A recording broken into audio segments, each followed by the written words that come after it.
Sorry, I'm just clearing my throat. I wasn't prepared for that.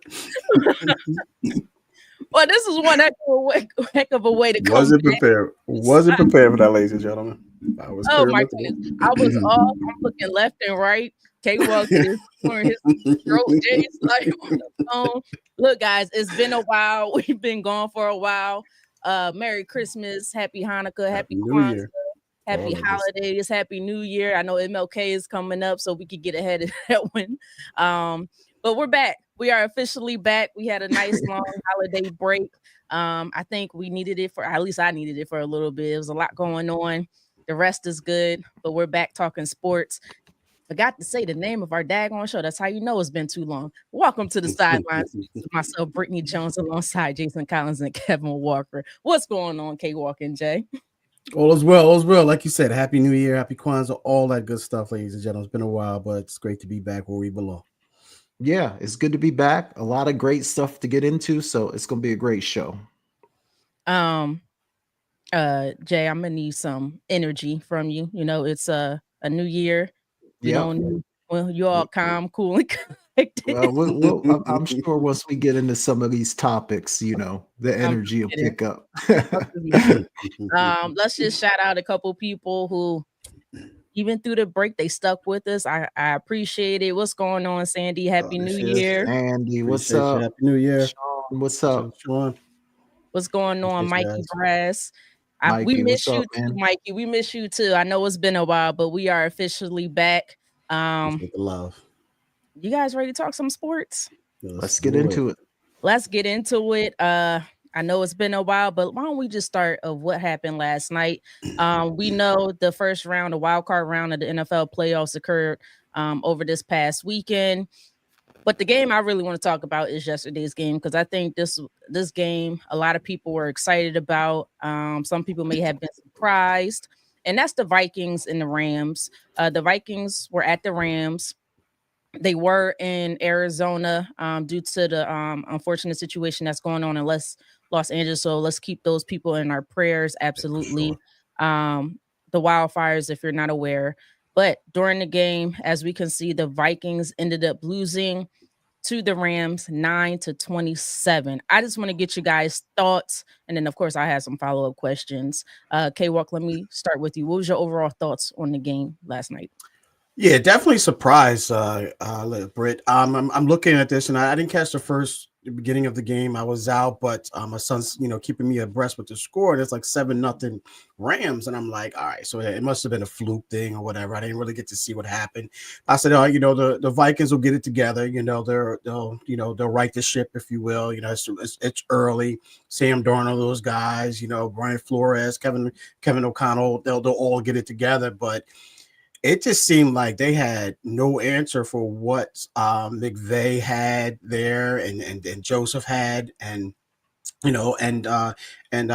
Matthew Stafford as well. And the shocking part about it is that Cooper Kupp wasn't involved in the offense, and he hasn't been for the most part of the season. But last night, especially, I was surprised in that and still able to handle, especially from the Rams standpoint, from the defensive standpoint, and how it looked like Sam Darnold just was so confused. He didn't see anybody open. I know he at the latter part of the game, he started to force things to Jefferson and those guys. But at the end of it, Sam Darnold cost himself a lot of money. He cost himself a lot of money, and it just seems like they didn't come to play. I don't know if it had to be change of venue or anything like that. I don't know. No excuses, but it just seemed like the Rams were prepared and they knew exactly what they wanted to do. They came out there and they executed it, and the Vikings just had no adjustment. There was no adjustment there whatsoever on their part, and we saw the outcomes. And I'm just more surprised from the Rams play on defense than anything. Them getting to the quarterback, confusing Sam Darnold as well, and running the ball as effectively as they did as well. So they're definitely surprising for me. Yeah, I don't know if I was as surprised. The only reason why I say it, I just feel like I've seen this the last. I don't know if it's the last 3 out of the 4 years or the last 2 out of the 3 years from the Minnesota Vikings. They start off real strong. They make the first round of the playoffs. They get everybody excited. Um, and then they end up losing the wild card round. I think they was that a couple years ago. They did it as well, and they lost to the Giants in the first round. And that shocked everybody the same way. And it's just similar. I think I said this when they first started off. I was like, I don't know if I trust the Vikings. They're going to be exciting to the end of the season, but when the playoffs come around where it matters the most, I just don't know if they have enough to get it done. I give them credit. They look good over the course of the season. I almost had to change my heart. I had to say, you know what? I might have to give them some credit here. Granted, I can't stand the Vikings. I think it's the whole 2017 thing between the Eagles fans and Vikings fans. I think that's where it started. But I was like, I might have to give them some credit. They do have some good players.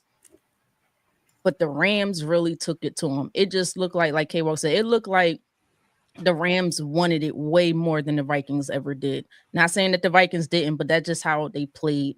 They dominated in the trenches on both sides of the football. And the Rams aren't as big in the trenches. They're not the biggest across that defensive line, but you couldn't tell any difference. The secondary played very well. I can't think of the young man's name. I think Lake. I believe is Lake. I don't know if he's the safety or a corner. He's a DB. He played extremely well. They made some very good calls. And then it just felt like they knew what the Vikings were going to do, especially defensively. They're going to blitz. Let's get the ball out quick.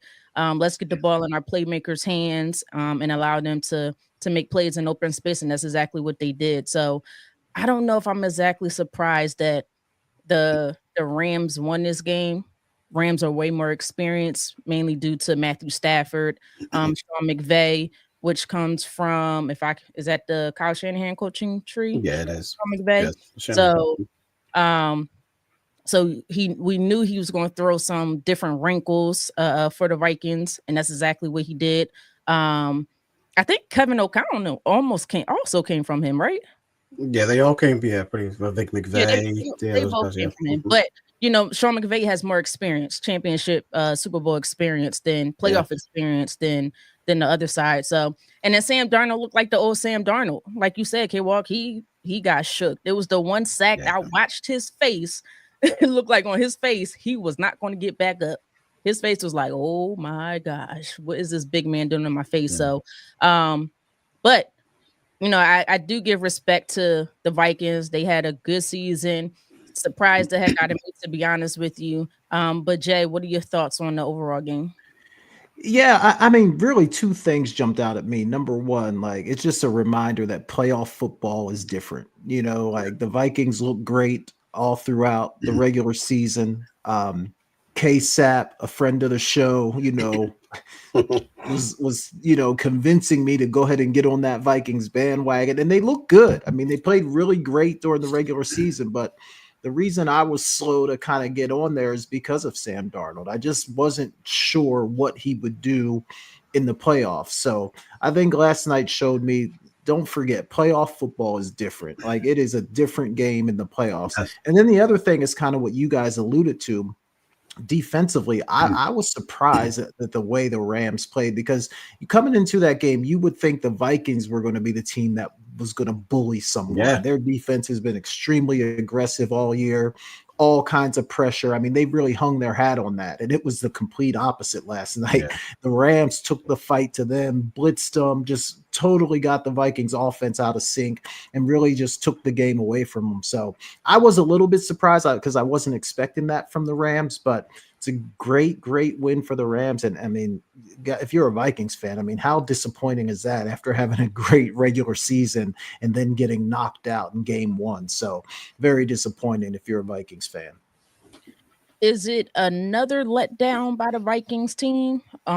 Did we really think that they were true Super Bowl contenders? Like, was this because they, like I said, they did this last 2 out of 3 years, or last 3 out of 4 years, where they look like they're just taking off and becoming one of the top contenders in the NFC, and then fall flat in the first round of the playoffs and just lose. So is it really a letdown?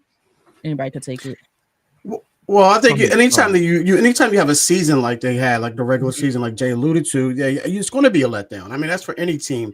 Now, as far as this particular Vikings team, you can't compare it to the other teams by any stretch of the imagination because you have different running backs, you have a different quarterback coming in there, you have a different defensive coordinator who was on fire for the majority of the regular season, and it just seems like the Rams just had the answer to Brian Flores's scheme. I mean, he blitzes what 70% of the time, Mhm. on in each game. So I just think they had an answer, meaning the Rams had an answer for that. So, I mean, anytime I guess you just talk about the Vikings team, the organization, yeah, it's always going to be a letdown if you don't get to the Super Bowl.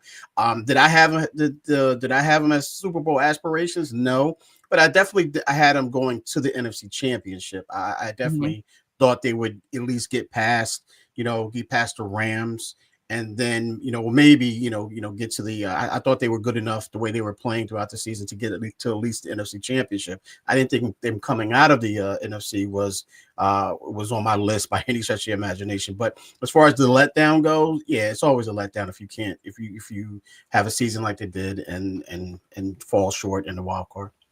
Yeah, So, I agree but because I just think even if none of us believed, like I guarantee you, inside that locker room, Yeah, inside for the sure. organization, they probably felt like this year is going to be different.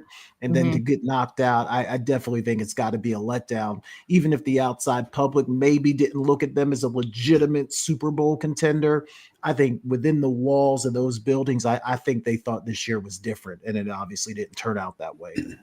So I have a question for you guys. Because I know a lot of people ask this question or they think about this. When we look at a good team, do we look at who they went up against, their competition was over the course of the season? I know we always say, that's your schedule, you beat who is on your schedule. But when you look at their schedule, there's not a whole lot of winning teams. Is that something that can give some people a question about, is this team really ready? I know, like you guys said, you both agree it is a big letdown, but they killed the Bears, they beat the Cardinals, they beat the Titans, the Colts, the Jaguars was pretty close, the Bears again, the Seahawks, the Falcons, but when it came against like the Lions, uh, the Lions twice actually, and then the Rams, I believe a couple times. Does that help to determine whether a team we should really take a team seriously or not when it comes to play? Because we've seen teams play lesser competitions, get in the playoffs, and then lose, falter. So, what determining factor should somebody's schedule be, or the teams that they go up against, for us to really take them seriously? Anybody could take it. Georgia. Yeah, look, I think it's a fair question, right? I think it's a fair point if you kind of look at the schedule and say, if you start really zoning in on who they beat, did they really beat any teams that we would consider sort of in that upper echelon of the NFL? So I do think it's a fair point. But then on the other side of it, too, I think like it's the NFL. Like the NFL is designed for parity. And I don't know like how much of a difference there really is between an 11-6 team and a 9-8 team. Like I don't know like how big of a difference it really is. So I get your point, Britt, but I just think at the end of the day, you can only play who's on your schedule and take care of the business that's in Mhm. front of you. But I do think like it could be telling when they do get in the playoffs and sort of get dominated the way that they did, that maybe Yeah. they just did not have those tests throughout the season where we could really see what type of football team they were. And then, like you mentioned, the times that they did play Detroit, they lost. So Right. I think it's a fair point. There could be something to that. Okay, Walk, any thoughts on this? Yeah, I agree 100% with that, Jay. But when you look at these teams and who they play, you mentioned Brett. You can only play on your schedule. You got to look at it. There's 14 teams that make the playoffs, and Right. out of the 14 teams, how many of those teams have played? The playoff teams, the teams that are in the playoffs right now. Yeah. You can say that about not just the Vikings, but you can say that about every other team that's in the playoffs right now. So Mhm. yeah, when you look at it, hindsight, and you look at the schedule and who made the playoffs, you could put the Chiefs up there as far as not playing the best. You could put the Mhm, Eagles up there as far as not playing the best. I mean, you could do that with mhm, every team that's in the playoffs right now. And I just think that's what you look at. And then and kind of Jay, what Jay was alluding to there are some teams that didn't get in the playoffs that probably would have fared better against the Vikings. I mean, against right. the Rams than the Vikings did. And I just think it's just and to Jay's point as well is it's any given game day and any given game day, and it's a matchup issue as well. But I just think that when you look at it, you can't compare these teams and what they play. Look at their records of the teams that they play because not everyone plays. Not the Vikings didn't play the other 13 teams that are in the Mhm. playoffs right now, and you could say that going forward throughout the other 13 teams as well. So I just think that's what it's about right now. So staying on the Vikings before we move on into the NFL playoff divisional round.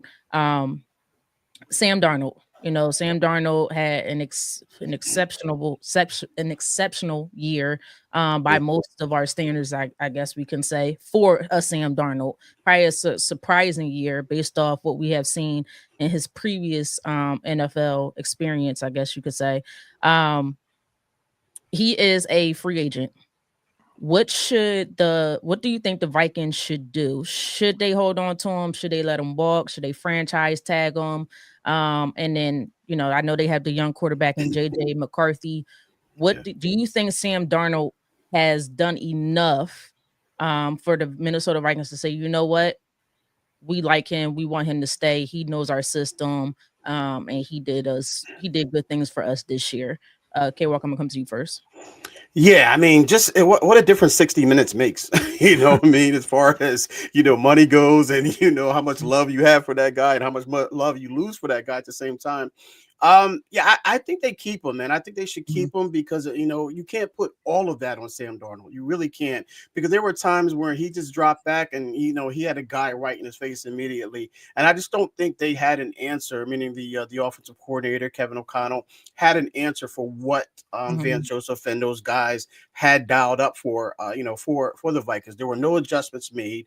I'm putting 50% of it on Sam Darnold, and I'm putting 50% on the coaching as well.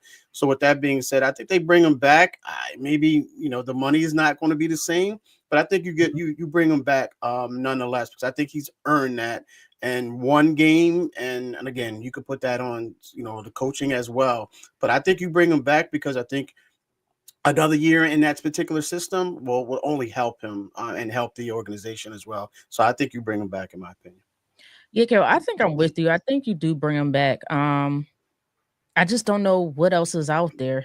Like you said, you got the young guy in JJ McCarthy. I feel Yeah, like you that's got him. who they Yep. want to be the future of the franchise is JJ McCarthy. He probably, my understanding, could have started this year, but he got hurt unfortunately, and Sam Darnold came in and did what he was supposed to do, and helped to take this team to the playoffs. A 14-win season is not easy to do, Yeah. regardless of how anybody feels about any team, regardless. They have a lot of talent, and he did exactly what he was asked to do, which was great. So I think I do agree with you. I think you resign him. Um, Now, of course, to me, you still be in competition with JJ McCarthy to see Yeah. where JJ is at this point because he's still young. He kind of missed his rookie season. To see which way you want to go there. But I do think you sign him back. Now, is he going to have, be one of the top signing quarterbacks? No. I agree. I think he kind of lost some money a little bit after Yeah. that game. Yeah. But they have money. So you hopefully get some better pieces surrounding, maybe help with that offensive line, Yeah. maybe get another decent running back to help. Um and then defense as well. I know the back end may need some help as well with the safeties. Stephon Gilmore is great, but he is getting older and he's also a free agent. So, but I do agree with that. Jay, what are your thoughts on this? Yeah, I agree with you guys because I just think again, like inside the building, they probably view him a little bit differently than maybe like the national media is viewing him today. Like I saw some different shows today taking shots at him, like Yeah. putting the blame all on him that they lost the Mhm. game. And I Sure. just don't think inside the building they view him that way. I agree, Britt. I think JJ McCarthy is probably the guy that they believe is their future. I don't know if it'll be next year, but maybe the year after. So I think bringing Darnold back to kind of sort of hold that place until McCarthy's ready to go, I think it's a good idea. The number's going to have to be right. They're not going to be able to break the bank for this guy, but if they can get the number in the right spot, I think it's a win. I think it's a win for them if they can do that. It's definitely going to be interesting. Final thoughts on this, and then I do want to get your thoughts on a couple quarterbacks that paid this past weekend before we move on. Final thoughts. Justin Jefferson. Yeah. How do you think he should feel in this moment? Is this something where he says, you know what, I'm okay with this franchise? He is locked in, guys, so he does have a contract. Or so how do you think his emotion should be? Should it be, I'm okay with the direction that the franchise is going into, or should it be, we have to make some adjustments here because this is starting to become frustrated with how this year has went and how the last, I think 2 or 3 years has gone. Jay, I'm gonna come to you first. Look, I don't know. I think it's, would they go 14-3 this year? Like, I just think it's hard to, it feels like they're moving in the right direction. So if I'm Justin Jefferson, I think you got to feel pretty positive about the way that the season went, even though it didn't end the way that you wanted it to. I think you got to feel pretty positive about the organization. I like the head coach. I think he's an outstanding, play caller. He's a quarterback guru. So I think they have things lined up the right way. It's hard to win. It's hard to get over the hump. The competition is really good. So it's just not an easy thing to do. But I think, look, there's a whole look around the NFL. Like, there's a whole lot of worse situations that Justin Jefferson could be in. So I think he's got to be pretty happy with the direction that they're moving in. I don't think he needs to start pushing the panic button just yet. K-Walk, what's your thoughts? Yeah, I agree, Britt. You mentioned it. They're headed in the right direction. They've been consistent for the most part as far as getting into the playoffs, and you got to make some adjustments there, some additions there as well, and maybe start a petition into the league and say, listen, we're 14-3. There's no way in the world we should be on the road for a wild card team. Hey, listen, we get it. They won a division. We understand that. We respect that, but we're 14-3 for a reason, so we deserve a home game. But I'm not making an excuse for that, but that's something I would definitely, start a petition in regards to that. But that'll be part of my argument as far as, going forward. But nonetheless, I agree with Jay. That, he has to be happy with the direction. They're consistent. They're in the playoffs. And again, you mentioned, Brett, you kind of alluded to that, there's one or two pieces that they have to, put into place, running, maybe a running back there, a younger running back, with the same similar skill set as Aaron Jones. Aaron Jones is still serviceable, but he is up there in age. I know Cam Akers, he can relieve a little bit, but he's just not that guy. And that offensive line, I think that offensive line has to be revamped as well. I think the defense and Brian Flores, he's got to look at that and see where I went wrong, what play calls, would I take back if I had to. But I think overall he should be okay where they're at right now and the direction that they're heading. Okay. All right, guys, I'm going to shout out a couple more people because we had some people come in while we were talking. What's going on, Hassan? Hassan Terrell. If I mispronounce your name, I do apologize. Happy New Year, brother. Happy New Year. I'm doing the best that I can. Mike Grass, he had a couple things to say. First, he said the real Sam Darnold showed up. Well, the real Sam Darnold, please stand up. Sam. Well, real Sam Darnold after yesterday might want to sit down. No, I'm just kidding.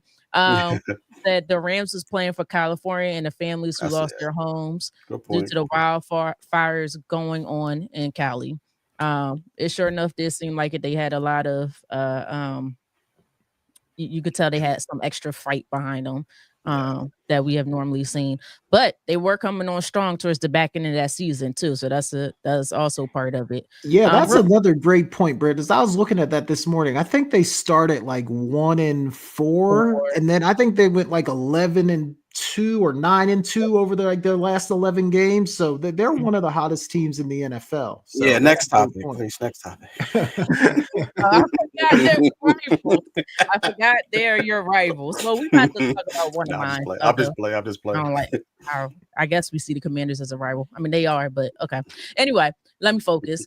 Before we get to the NFL divisional round, I do want to just track back to last weekend. I know we've been out for a while. I just want to get your thoughts on a couple quarterbacks here. The first one, I want to get your thoughts on. I'm gonna just name them: Justin Herbert and Jordan Love.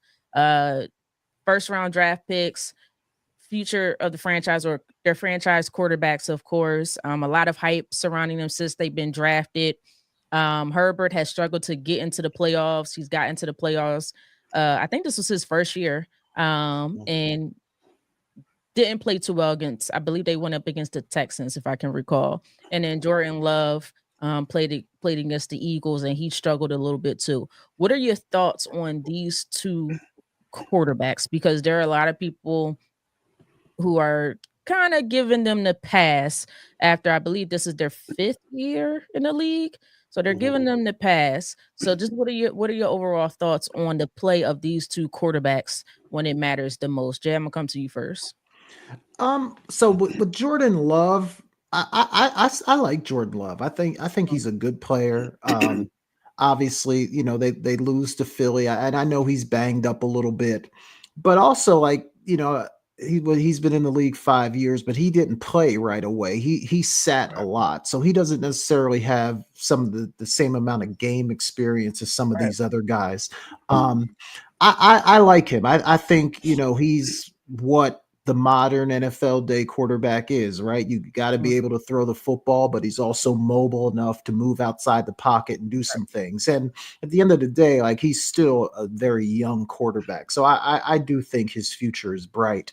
Now, when you look at Justin Herbert, like this guy came into the league with so much fanfare that he's, all the arm talent, can make every throw. He's going to revolutionize the league. I mean, they were talking about this guy like he was the next best thing, right? Trevor And he Lawrence. just hasn't been able to live up to it. I do think when you look at his talent profile, he's extremely talented and he can make all the throws. He's got a big league arm. He's got the stature, the build. I mean, he's mobile enough. So when you just look at him from a talent standpoint, I think he's got all the goods, but it just hasn't shown up like when it matters the most, like you said, Britt.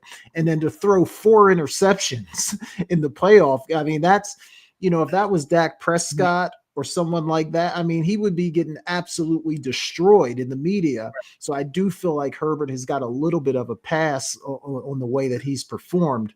But I would say with both of these guys, I wouldn't throw the towel in on either one of them because the talent is there. It may just take a little bit of time. So, K-Walk, what is it about a quarterback like Brock Purdy that gets so much flack when he has maybe a little bit of a struggle, can still have a decent game, but still can get, have a little bit of a struggle in the game. And he's also younger, where mainly Justin Herbert, not so much Jordan Love, can kind of have a playoff game like he has and completely gets a pass. Well, I guess you look at the teams that they're on and the talent that they're on, because that was my point, Britt. So great setup there. I appreciate the setup there, the alley oop to put the ball on the tee, whatever analogy you want to use. Is because I'm going to come to these guys' defense because I don't think these guys have the talent around them that they necessarily need. Let's start with Jordan Love in Green Bay. Jordan Love lost Christian Watson, arguably their best receiver right before the playoffs. Then they lose Jalen Reed. Then they lose Dobbs. Then and they just kept falling to the wayside. And then at the end of the game, when they were trying to make somewhat of a comeback, they lose Josh Jacobs there as well. He didn't finish the game. So I think with Jordan Love, he just doesn't have the receivers that you need in order for him to get over that hump, to live up to that contract, live up to the hype, whatever you want to call it. In my personal opinion, I just don't think he has the weapons around him. Now he has to, we got T Higgins out there next year, possibly Devontae Adams. I mean, there are guys that they can bring in, and if he has guys like that and still fails, then you could put it on, on him. Same thing with Justin Herbert. Look last year. Look at last year. He had two solid weapons, named by name recognition. Mhm. They were good. And we're talking about Keenan Allen. He was always injured. Mike Williams. He was Mhm. always injured. He just Mhm. never. These two guys never have the receivers that they need. Now Herbert has McConkey. Yeah, he has McConkey there. He has Palmer, but those aren't Mhm. household names. McConkey will be a household name. Well, believe you me, he stays healthy. He's going to be one of those guys that, Mhm. those fantasy owners out there are going to be drafting first round, all that good stuff. But I just don't think they have the talent around them right now as far as receiver wise. And I think that's the reason why. But and of course, those contracts, people are going to say, well, he shouldn't need those receivers because he signed that big contract, and then he should Mhm. make the team better. He like no Patrick Mahomes. Everybody's going to compare these quarterbacks to Patrick Mahomes because Patrick Mahomes doesn't have that big time name receiver, but yet they go out there and win week in and week out, year in and year out. Mhm. But I just think that they just need a little bit more talent on the outside in order for them to get that recognition that they deserve, in my opinion. K-Walk, I'm with you, but only a little bit, and I'll tell you why. I just think that Justin Herbert, for instance, because as you guys know, I don't know if you guys recall, I was big on Justin Herbert, Mm-hmm. but the last game, I'm gonna just focus on the last game because that was the most recent. I don't know if is that really fully talent because he was making some bad pure his decision making was off. You know, that whole second half to me was more on Justin Herbert more than anything with his just decision making and his choices throughout the game. So is that really talent that is the reason why he looked that bad? I mean that could be part of it, but he looked bad. He did not look good. Okay, so we're just going by one game. Yeah, I mean he had a bad game. I mean, Mhm. we had he had a bad game. Jordan Love had a bad game, but I'm going to put more on Jordan Love because he was he didn't have the receivers that he had. He Mhm. lost a lot on his receivers from second on down or on down. But now as far as Justin Herbert, yeah, I think he was trying to press a little bit because of Mhm. the fact of the matter of the situation that they were in. I'm not going to take. He has the talent. He has the talent to get it done. Now it's not completely because of the fact I can't put it completely on Justin Herbert because of the fact that in the game I will. But as Mhm. far as overall, I thought we were talking about overall. But if we're just talking about that game, yeah, that's on Justin Herbert. He was trying to make some throws that he wasn't accustomed to making. He was Mhm. trying to press. He was trying to make these, get these guys, to that, to the next round. We understand that, but at the same time, he has to understand that, there's a game plan. You got to stay within the game plan. And Jim Harbaugh is a great game plan. We've seen him, with the 49ers. We've seen him with Michigan. He understands that sometimes you got to take those shots, but sometimes you don't have to take those shots. And I think he took the wrong shots at the wrong time. But that doesn't tell me that that's the type of quarterback that he's going to be in his career. But I'm so not let me judging him Yeah, for one and game. let me go ahead, Jay. I'm sorry. I was yeah, gonna I was just gonna say because I see where you're coming from, Britt. And K Walk, I do agree. Like I agree, neither one of these guys probably are playing like with enough talent to really see what they Mhm. can do. But at the same time, like back to your original point, Britt, of like, are they getting a pass, right? Because I, Mhm. I feel like if we put a different quarterback in that same situation, I just don't know that the media has been as forgiving. Like I guarantee you, like if Dak Prescott threw 4 interceptions in a playoff game, regardless of his talent, he would be Yeah, getting they'll kill absolutely him. slaughtered. Right. Probably Baker Mayfield. Jalen Right. Hurts would be getting Jalen Hurts. slaughtered. Right. So Mhm. I do think there's something to the way that the media treats certain guys, but at the same time, I think two things can be true because I agree with you, K Walk. I don't think Mhm. like they have the talent around them as some of these other quarterbacks do. So I think both things are true. The talent might not be there, but I also think the media plays with some of these guys with kid gloves at times. And let me put in another way too. Joe Burrows. Now Joe Burrows has a lot of talent, right? Jamar Chase is considered one of the best receivers in the game. T. Mm-hmm. Higgins is a top tier number two. I know Mm-hmm. they don't have much Chase Brown. He's coming up as a nice running back. But they They did got a have good tight end too. right, great Yeah. a good tight end, but they Sicky. used to Yep. have what's the name as their running back? He's with the Texans right now. His name is not coming to me. Joe Mixon. They used to have Joe Mixon. as the running back, and he seems to get a pass, and he hasn't made the playoffs in a while. You kind of get where I'm going Yeah, here. Joe Burrow is playing with the second best receiver in all of the league, and in my opinion, and he's playing with T Higgins, man, and he's just a different animal. He puts the ball on the money. So if you're talking about comparing Justin Herbert to Joe Burrow, I don't think there's no comparison in my opinion. I think he's It's not. the best pure quarterback in all of football in Joe Burrow. So yeah, he doesn't win, and that's what I'm saying. If he doesn't win and he's playing great, then it's not. Is it on him? No, it's the team around him. But if you got Justin Herbert out there who's playing bad and they're winning, and then when he doesn't win, now it's on Justin Herbert. So it's kind of like I really don't understand like why you choose one guy to be the fall guy, but the other guy who doesn't win and he plays great, but he doesn't win, doesn't be that fall guy. So it's the media. So the math ain't mathing. No, I'm just math ain't math to me. Let's move on. Let's get into the NFL playoffs divisional round. That is this weekend. It is Saturday and Sunday. Let's start with the first game. Any random? Let's do. You know what? Let's do what all Chiefs fans want to talk about, and that's the Texans at the Chiefs. Just give me your thoughts on the game, and then I guess just your prediction. I believe this game is Saturday. I think. I think this 4:30 Saturday. Yeah, Saturday at 4:30. Jay, what are your overall thoughts on this game, and then your prediction?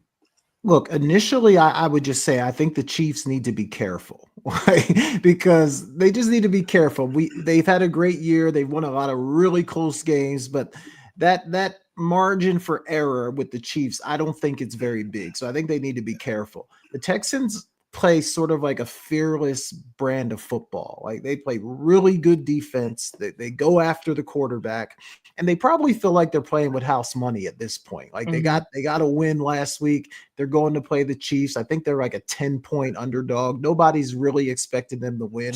So I really feel like this is one of those games where they can just kind of come in carefree and just go after it. Yeah. And if their defense plays well, I think CJ Stroud is good enough to make a few plays, and I think they can be in this thing. I really do. I'm not going to pick them to win because at the end of the day, I still think Mahomes and the Chiefs are going to be good enough to get it done. But I think it might be closer than people think. So I'm going to take KC, but I think it's going to be like a 24-17 kind of game. It'll be a good competitive game. Oh, the disrespect, a 10-point underdog. My goodness. Please give him some hope. But Jay, I'm with you on this one. I'm not going to go against the Chiefs in this game. And even if I wanted to, I do still think I'm about to get back into the controversial stuff. But I still think the refs and the NFL want the Chiefs to win. So they're going to win, regardless of how I think the game is going to go. But I do think the Texans will give a big fight. What they showed me last week, I was really impressed with, especially defensively. Because to be honest with you, I just wasn't sure about the Texans. The way they played during the second half of the season, the way CJ Stroud looked, I was like, man, I like this guy. He's the Ohio State guy, but has that sophomore slump. Has it really hit him? But they showed up and showed out last week, and I was happy for him. But the Chiefs is the Chiefs. Andy Reid, Patrick Mahomes. Even if they don't play great offensively, and I don't care what anybody says, when you look at the last couple of Super Bowls they won, they haven't played great offensively, but they lean on that defense that did enough to when Mahomes had to make a play, he made a play, and that's what star players do. So I'm going with the Chiefs on this one. I'm going to say 27-21. K-Walk, your thoughts, but also I have a question. Do you trust CJ Stroud to hopefully play well this game? Yeah, I do trust CJ Stroud. I'll answer that question first. Yeah, I do trust him. I think he's poised enough. You mentioned he played at Ohio State, so he's played in a lot of big games. We saw him last season, and we saw him, last week as well. So I think he's poised enough. I think this game is starting to slow down a lot for him. So I think he'll be ready. But as far as the Chiefs go, or Chiefs, I will call them the Chiefs go. I don't have any confidence in them, but I do have confidence in the refs. And you can't spell Chiefs without REFS. Okay, you can't spell Chiefs without the refs, without refs being involved in it. Hey, that's So kind I'm just simply saying. I'm just simply saying that that's what it's ultimately going to come down. I mean, of everyone who with eyes and everyone who understands football sees how this is going to play out. They're in Arrowhead, so you know, but and I just think they're going to find a way to get it done. They're just going to find a way to win. I think that the Texans. I think D'Amico Ryan's going to have a great defensive game plan dialed up for them. I Mhm. think C.J. Stroud is going to come in there and be poised, not make any Justin Herbert like mistakes, if you will, no Sam Darnold like mistakes. I think he's going to be calm. He's going to be poised. And I wouldn't be surprised if they won this game. Now, 10 points, that's a lot. That's so disrespectful in my That's eyes. And a disrespectful. play, so disrespectful, so disrespectful. But it is what it is. We get it, and a lot of people are going to probably take, take the Texans and those points. But nonetheless, yeah, I have confidence in the Texans. I think this is going to be a lot closer than Mhm. some of these naysayers or some of these Chiefs fans may think, in my opinion. But I still think the Chiefs will find a way to get it done. Yeah, I think if the Texans can play their A game, I think they can. I really honestly think they can beat the Chiefs, but we know that's not going to happen. So, I just feel like that's wishful thinking, and to stop all this nonsense with them. All right, next one, next one. Let's go for it. We got the Rams at the Eagles. Just give me your overall thoughts. K Rock, we're gonna come to you first on this one, and then your prediction.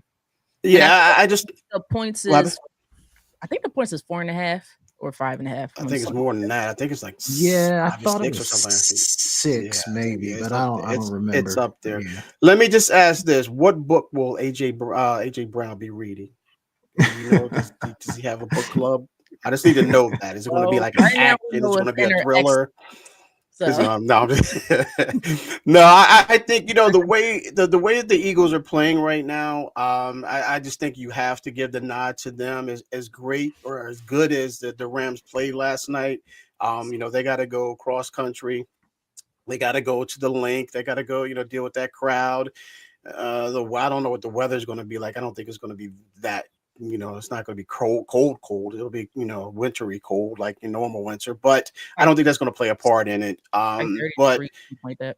yeah, I mean that's that. Yeah, it's not like 20 below or anything like winds and Yeah, snow but and for all like that. California guys, they used to Yeah, that. but you know what? A lot of those guys are you not they hey, everybody plays in warm weather until the winter, so until it gets cold. So no one plays in the cold all year round. So all season long. So with that being said, yeah, I think that Mhm. I know Dean is out. Dean, and that's a big hurt in the middle for you guys there. Slay is play to play, so we don't know it one play to the next if he's going to be available, but I think he has to be fully available because they have the Pukas, they have the Cooper Cups, Mhm. there, so they got to be careful with that.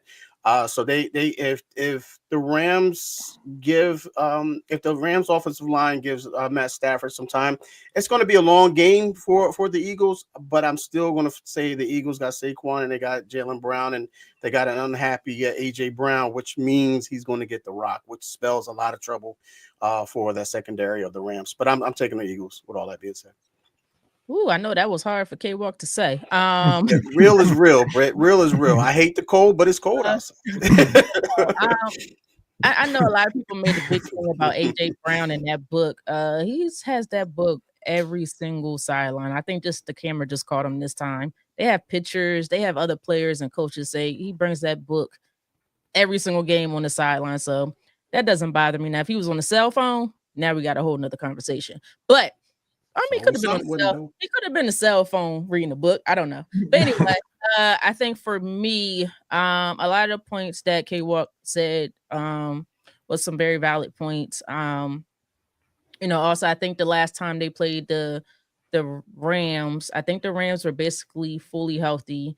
I think we were missing four of our better players. So it's going to be different to see how we play this time around with Jordan Mailata there, Darius Slay will be there. Devontae Smith will be available this time, and and Dallas Goddard will be available this time. Um, but I do think the Eagles cannot take this Ram teams like lightly. They are hot. They are very hot right now. I do think we are better in the trenches. We're just bigger in the trenches and we're a little bit stronger in the trenches. But you have an experienced Matthew Stafford. You have a very shifty receiver in Puka Nakua. Yeah. And do not sleep on Cooper Cup. You cannot sleep on Cooper Cup. I know they was very mindful of these two guys last time. Hopefully they increase that this time around. If they do those things, if Jalen Hurts can perform in a way that I think that he can, or I believe that he can, and he has shown in the past that he can, I think they will be fine. Like K Walk said, you got a frustrated AJ Brown, so they're going to get him the ball more. You have Saquon Barkley. I think the last time he ran over 255 yards on them, the last time. So I'm gonna go with the Eagles. I'm a little nervous. I'm not gonna lie to you. It's playoff time, so we know it's a Playoff different gotta be. monster. So I'm gonna go with the Eagles. I'm gonna say the Eagles perform better offensively this week, and that starts with the daggone play calls and the play designs, the creativity. Because I'm tired of calling your plays out like Christian McCaffrey did last year on TV. So I'm gonna say 27-24. I don't know. I just feel like it's gonna be close. But Jay, what are your thoughts? Yeah, Britt. I mean, you said the Rams are a hot team right now, and we've seen before that sometimes teams get hot at the right time, and they can be a real problem in the playoffs. And I think if the Rams play the way that they played last night, like it's going to be a very tough competitive football game. Mhm. But I think for me, Britt, like number one, I think obviously Jalen missed some time at the end of the season. Their offense looks a little bit like they're trying to get back to where they were. I think they'll be better this weekend. But for me, I mean, it still boils down to basic football, like the line of scrimmage, where I think the Eagles have a decided advantage, and then the Right. running game, Saquon Barkley. I think that's going to be the difference in the football game. Up front, I just think the Eagles are just so difficult to deal with. And then I think even when your offense isn't totally in sync, when you can turn around and hand it to 26 and he can take it 75, 80 yards at any moment, I just think that's a great weapon to have in the playoffs. Mhm. So my score is very similar to yours, but I had the Eagles 28-24 because I do think it's going to be a good game. But I just Mhm. think the Eagles are better, and I think the better team will win this game. Whew, I hope so. Nick Sirianni, this is gonna fall on you. But all right, let's move on to the next one. Let's see. Let's do Commanders at Lions.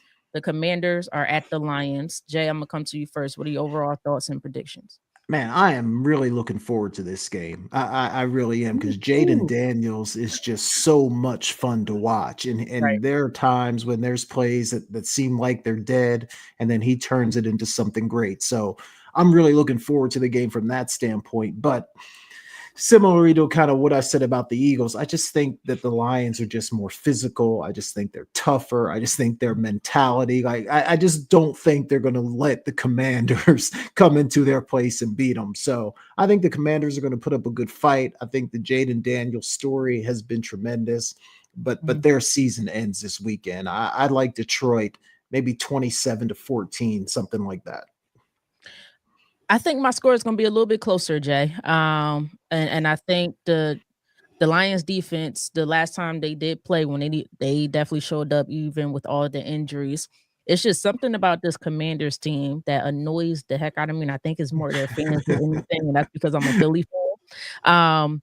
That if the Lions offense make any sorts of mistake or you give them any opportunities, and that's how they win the last so many most of their games this season. Yeah. The Commanders will jump on those opportunities, and that is how you create a winning culture, right? That's we see the Chiefs do that all the time. The Chiefs don't have to play their best game; they wait for you to make your biggest a mistake, and we're going to capitalize off that mistake. And I have seen that Jaden Daniels and that Commanders team do that time and time again.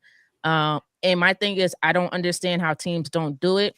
Jaden Daniels' go-to guy is Zach Ertz, and they do not stop Zach Ertz whatsoever. I kind of feel a little tight that the Eagles let Zach Ertz go because I'm like, they still got it a little bit. Wait a Yeah. minute here. But Hurts.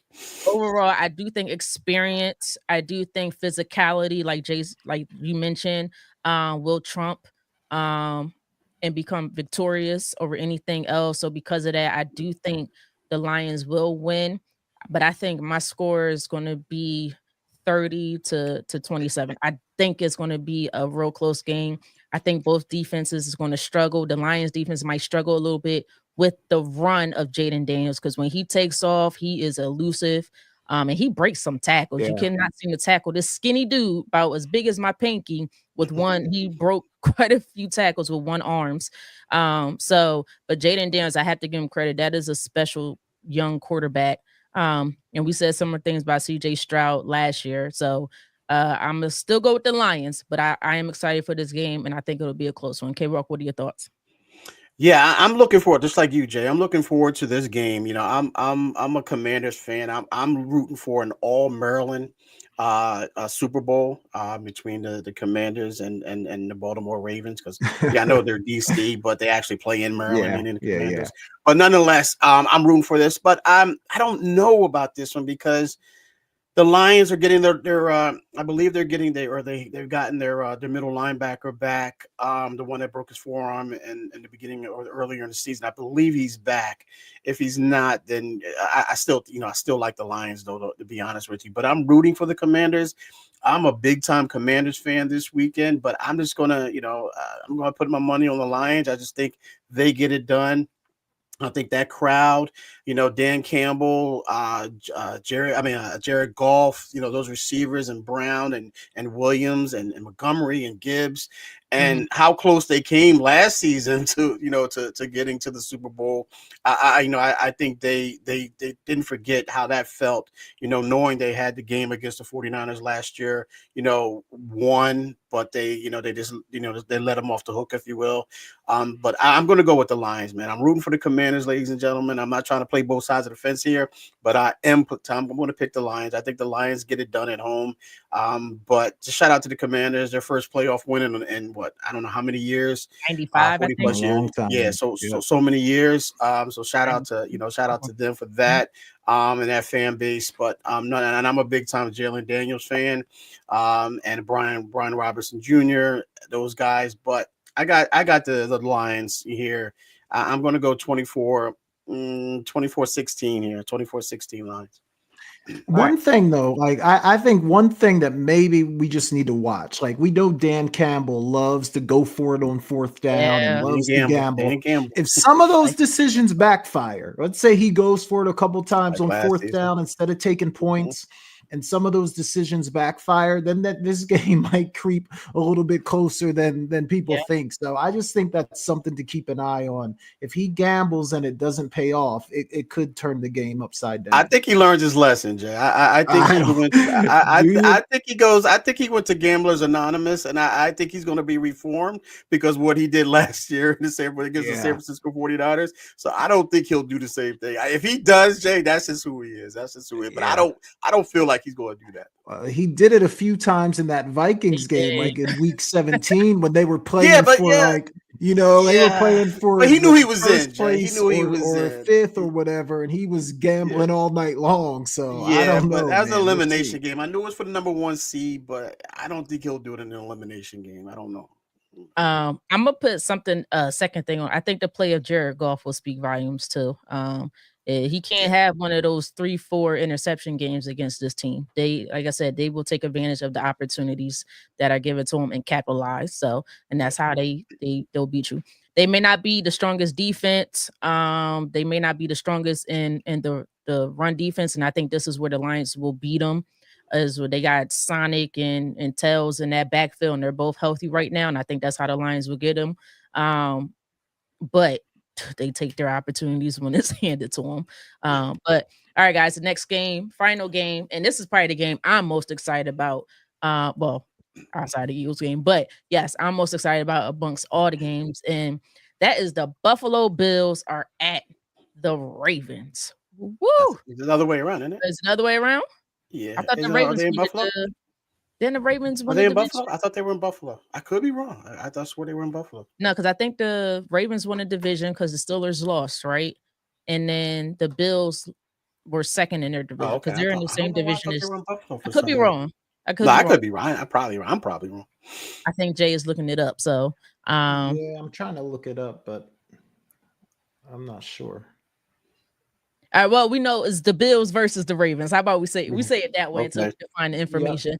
Um, uh, so it's going to be Josh versus Lamar. Give me your overall thoughts. K Walk, I'm gonna start with you. Yeah, that's what I want to look at it Okay, right Walk, I now. think you're right. I think the Bills are at home. I think the Yeah, Bills that's what are I at home. thought because that's why I was a little skeptical on this game. Yeah, so I'm a Ravens guy right now. I'm a Lamar Jackson fan. So that's why I said I wanted an all Maryland Super Bowl. Lamar Jackson, if you ladies and gentlemen, if you don't know, my wife thinks I have a man crush on him. I probably do. I don't know. I'm secure in myself to say that. I'm a Lamar Demetrius Jackson fan. So I'm going with Lamar, man. I think he gets it done. I think there's a lot of pressure. I think there's more pressure on Lamar this year than there is on Josh Allen. Reason being is because Lamar has multiple MVP awards, and I think he, um, I don't know if the votes are in already or not. They say it's a regular season award, but I think it's going to come down to this game whether who gets the MVP or not. I could be wrong. Usually I am. But nonetheless, I think Lamar needs this. I think Lamar is playing with outstanding confidence right now. I think he has the weapons. I know he's without Zay Flowers right now, but he's getting all of those guys, other guys, the likelies involved. There's a resurgence of Mark Andrews right now. We've seen, Derrick Henry and his ability Mhm. to run as well. So and then of course Lamar, his ability to run and throw the ball as well. I'm going to take the Ravens. I believe more in Lamar Jackson and more in this Ravens team. I think what their team is able to do, Mhm. it travels. It does travel. I don't have the trust in the Bills because of the fact of the matter is they rely too heavily on Josh Allen with his legs. Lamar can throw the ball and run. So can Josh Allen, but I think it's more important for Josh Allen to run than it is for Lamar Jackson. But and I don't. There's no real receivers over there. I know he makes a lot. Those guys look good. The Shakirs, the Coopers, the Keenan Colemans, those guys.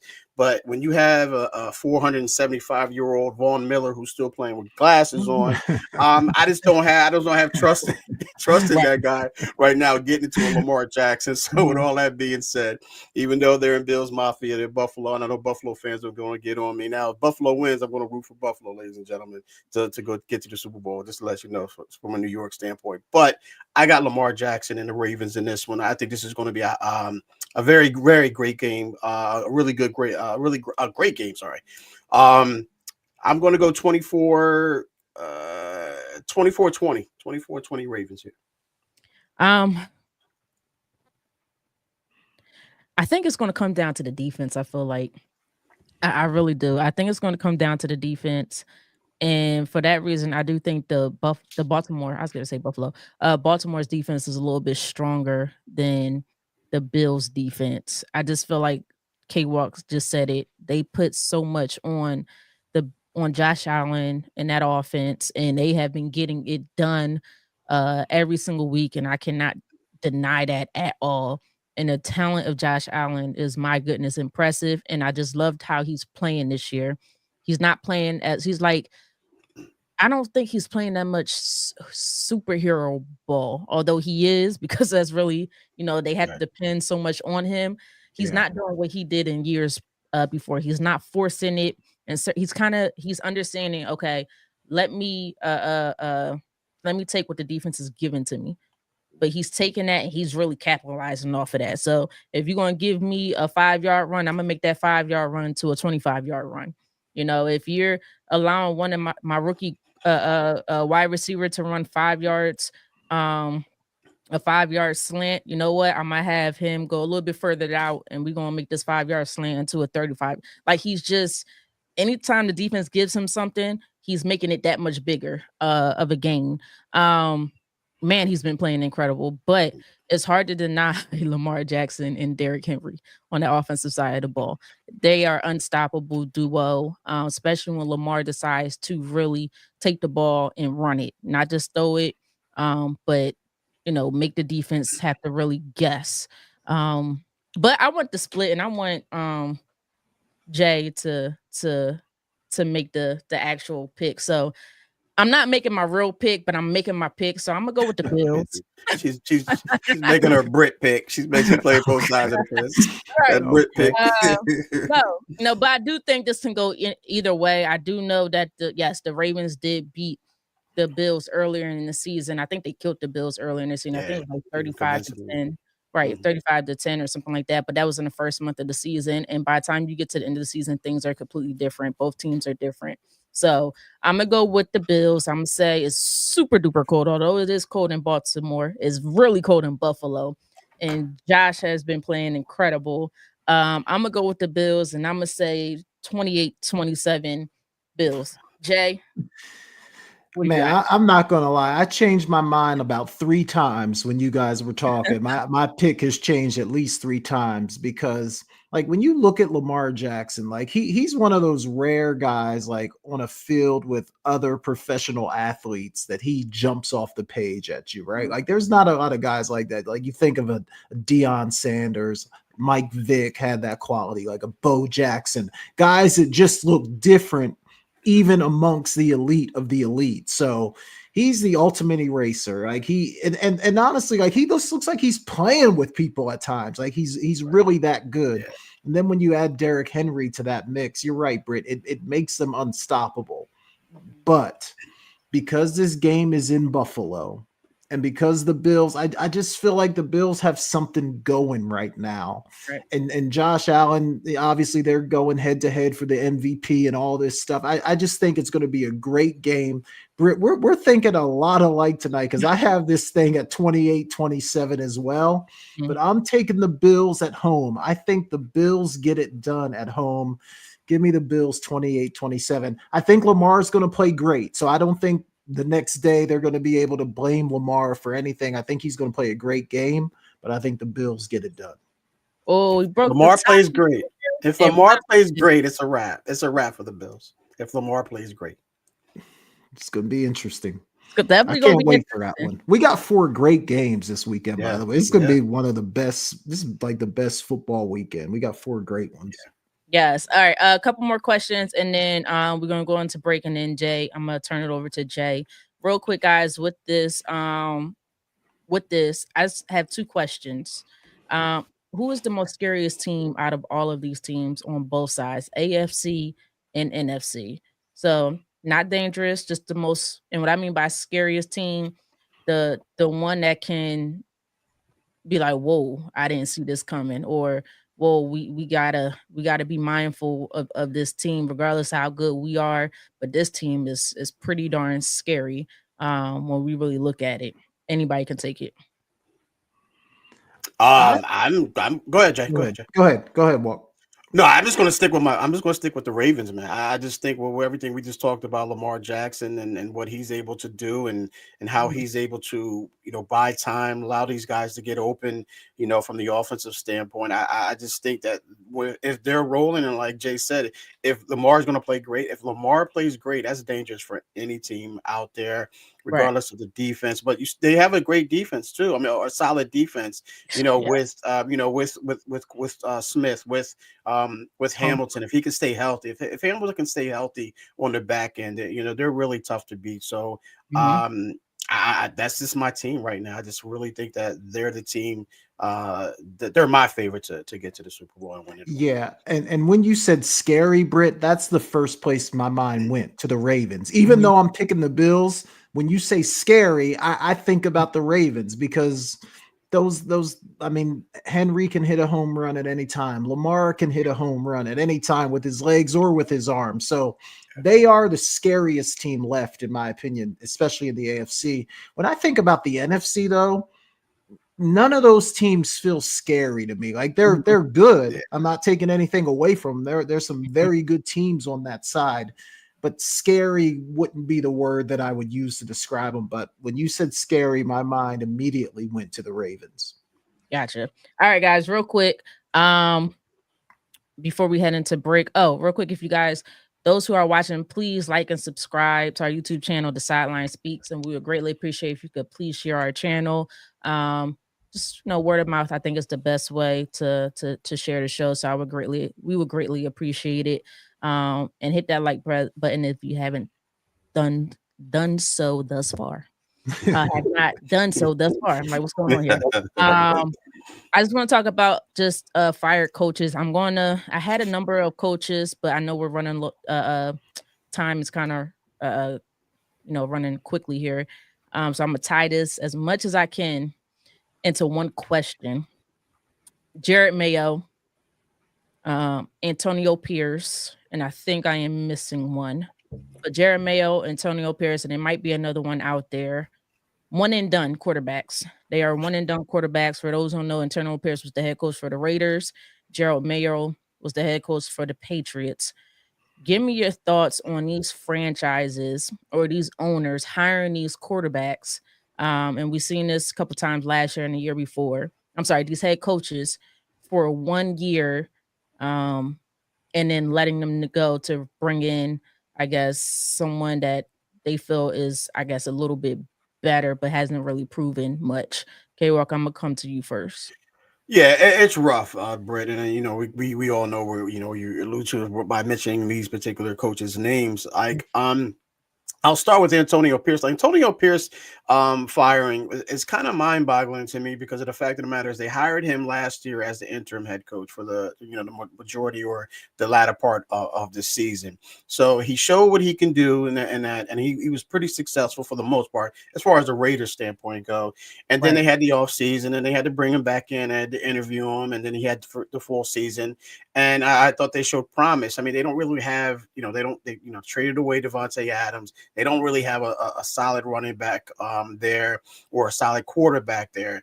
Now, to let him go after all that, it just makes that's just a head scratcher for me. I think you allow him to go through his contract, if not his contract, at least 2 more years, and allow him to bring in a franchise quarterback, bring in another receiver, allow him to build that team that like he wants it, he needs it to be in order for him to be successful. So that was that one there was a head scratcher for me.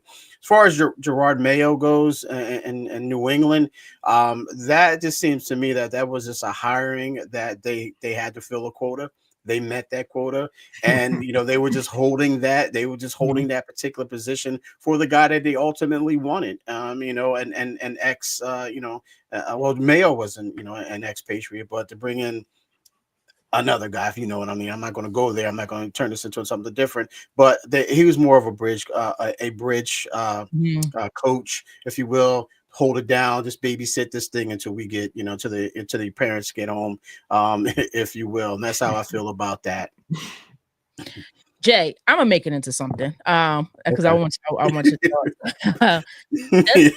Like, it is only the African American head coaches that are only getting 1-year deals. I mean, it just so happens that the Miko Ryans, his agent was, I guess, smarter to request I think he got guaranteed years in his contract or something like that. And it was spoke on last year.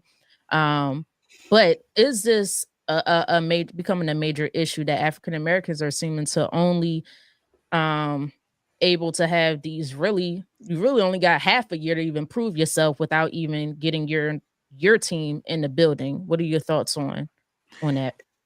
Yeah, like I'm just not a fan of the one and done, right? Because like when you think about it, we know that the hiring of these coaches, it's not like these owners hire these guys just on a whim, right? They have these search committees, they have Right. these interviews, 1, 2, 3 interviews, they turn over every stone to bring a guy in, right? So if I was good enough and I impressed you enough to get the job, how do you throw the towel on me just after 1 year, right? Especially when the team wasn't any good before I got there.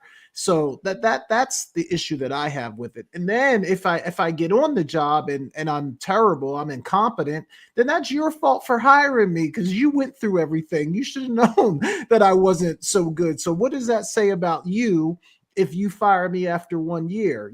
So I just think there's a lot of layers to it. But Britt, to your point, yeah, I mean, it certainly not seems like, I mean, it is like the leash is much shorter for an African American coach. I mean, we can go down the list of coaches all throughout time that have been let go, like after 1 year or even after having successful seasons and have even been let go. Like I always think about Lovie Smith in Chicago, who took that team to a Super Bowl. I think he came back, had like a winning season the next year, and ends up getting fired. And they haven't been any good since. So I think there's a lot of examples that you can go down of things just not being on the same playing field. So I definitely do think that's an issue. What's the solution to it? I don't know. I don't know that there Jay, is one, hey, Britt. I think I got a solution here, man. We got the Mooney Rule. We know what the Mooney Rule is. You have to interview, a minority, head coach to come in there. I think, kind of what Britt kind of alluded to as well with D'Amico Ryans is the Mooney Rule should also add if you hire an African or American coach or you hire a minority coach, then they have to be there for at least 3 years. Right. They have to be there. They have to, you have to honor at least half their contract, man. I think that just has to be done, man, because these guys are just bringing these guys in here just to say, we had an African American quarterback, just to meet that quota, if you will. So I think you have to allow these guys to have a little bit more say into this. And it's sad to say that we got to say here, okay, you got to put this into the Mooney Rule that, you got to allow me to be here for at least 3 years. It's sad that we have to do that, but I think that should be a part of it because we're talking about one and dones with African American quarterbacks.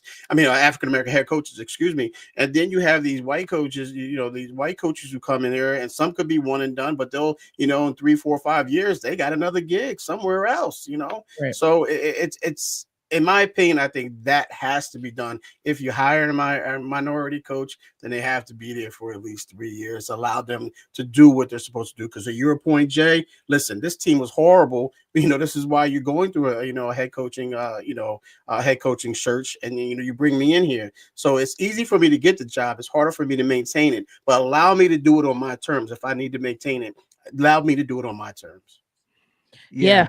I just think it's tough to expect anyone to go in and turn a franchise around in 1 year. Like you really don't have an opportunity to build your culture.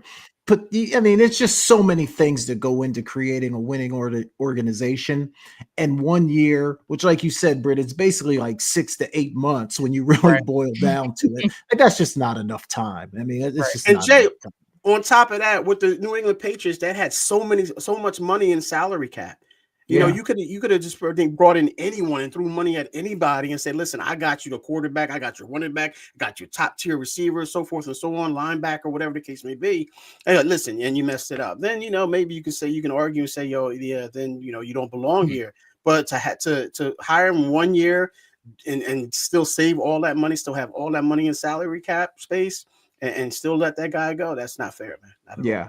And like, go ahead, Britt. Sorry, go ahead. Now, I was going to say what irritated me the most really about the Jared Mayo thing. I don't think the defense for that team being so young, I actually thought they were pretty decent. They still have a long way to go, but I was like, he has them playing. I think you could tell the players like him, but like you guys say, he doesn't have the opportunity. But what really irritated me is the owner, Robert Kraft, acting like he was very apologetic. You weren't apologetic, sir. You know exactly what you were doing when you hired him, which is unfortunate. So I do think that they should all have the D'Amico Ryans mindset and say, if you want to hire me, I need at least a guaranteed 2 to 3 years to has to be done to coach this. Go ahead. Yeah, and that's what I was going to say, Brett. Like Robert Kraft coming out and saying, we put him in an impossible situation and all the things that he was saying to sort of placate to Mayo. Like, why even come out and say all that? Like, if you put him in an impossible situation where he wasn't able to succeed, then why are you letting him go? I would respect him much more if he just came out and said, hey, look, we got a chance to get Vrabel. He's our guy. Nothing against Mayo, but we really want to hire someone else. I can at least respect that, but don't come out and be all apologetic and act like you feel bad for the guy when everyone knows exactly what you wanted to do. That's my big issue with it as well. We could see right through you, Robert. Yeah. Stop the cat. Is what now. Stop. I'm gonna use my stuff. Stop the nonsense, okay? Because that was pure nonsense there. All right, guys, we're gonna head into break. Do not go anywhere because we will be right back. And then Jay will take over, and we will get into more football, more college football, because you know that championship is coming through, and you know whose team is in it. We'll talk about it on the other side. But in the meantime, make sure you hit that like button. Please subscribe and please share. We would greatly appreciate it if you could share our YouTube channel at The Sideline Speaks. We are slowly but surely growing, and we appreciate all the help. It's free. It's free. Just hit a button for us. No, I'm just kidding. But we will be right back. You guys are watching The Sideline Speaks with myself, Brittany Jones, alongside Jason Collins and Kevin Walker. Hi, this is Coach Brian Baker, and you are watching The Sideline Speaks. Hello, this is Marvin Lewis, and you're watching The Sideline Speaks with Brittany Jones, Jason Collins, and Kevin Walker. They're taking a break, and they will be right back.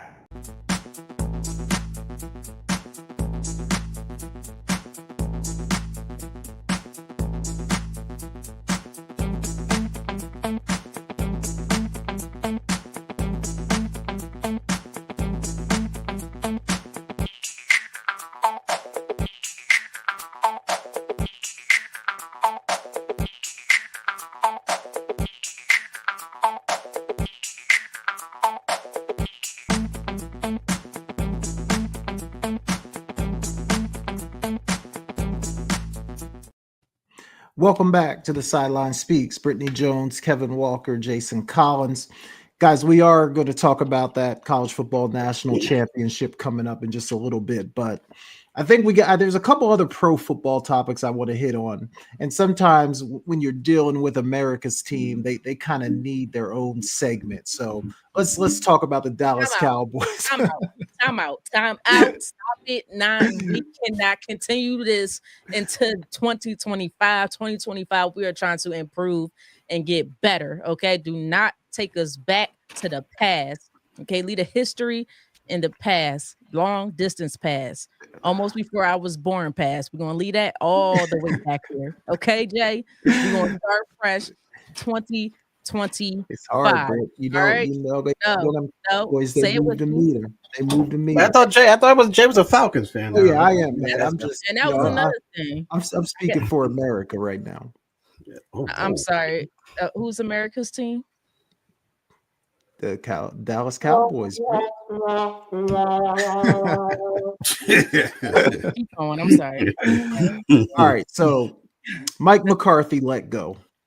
Before we get into who might be some good candidates to maybe fill that spot, K-Walk, did you feel like McCarthy got a raw deal? Was it the right decision to let him go? Where are you on McCarthy being fired by the Cowboys, or not being renewed? I guess I should say. Gotcha. His contract was up. Yeah. I was gonna say that. I don't think he got fired. I just think they couldn't. I just think that. I mean, if they couldn't reach terms, and obviously that's the right deal there. I mean, the right move to make.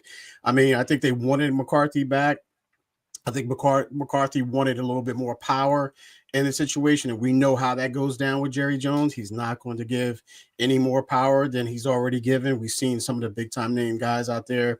I mean, even Jimmy Johnson, who won back-to-back. I mean, well, he won a Super Bowl, fired him, brought in Barry Switzer, won a Super Bowl, fired him, and then we know as they say that the rest is history. I just don't think Jerry Jones is in a position to give anyone more than he feels like they deserve. He doesn't think that it's about the coach. He thinks it's about Jerry Jones and what Jerry Jones brings to the table. So not surprised by any stretch, but I really thought they would bring him back.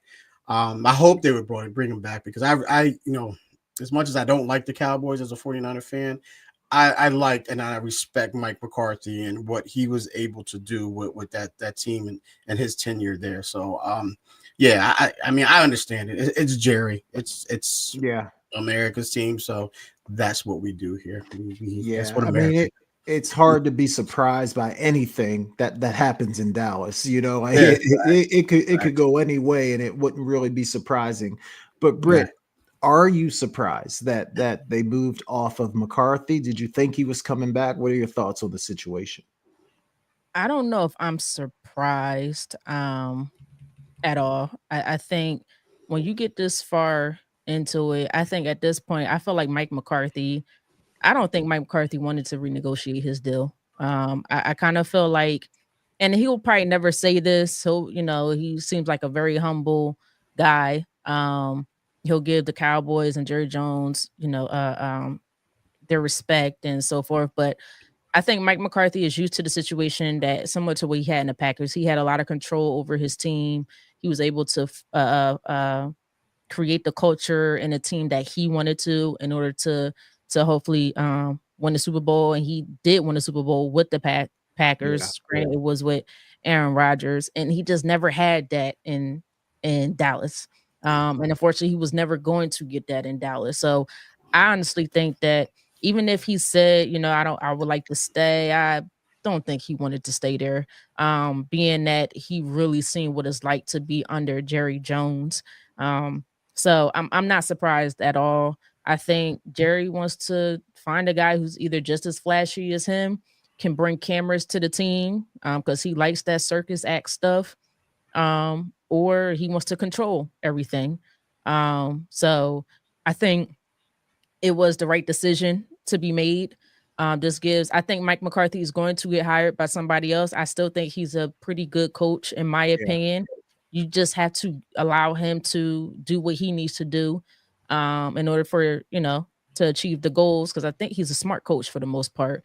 But I just felt like when you watch that team, it was just too much of a circus act. It's just too much. Like, you just want all the cameras and the media and the attention on you, and that's one of the reasons why they lost Jimmy Johnson so many years ago. So I think it was time for him to move on, and I think he wanted to move on.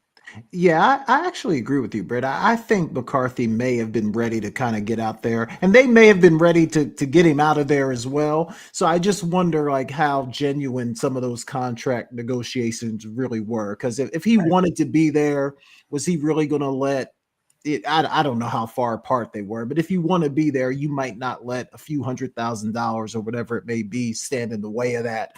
And if Jerry really wanted him, he'd be willing to pay him the little bit extra that he probably wanted. So I wouldn't be surprised if McCarthy was ready to move on.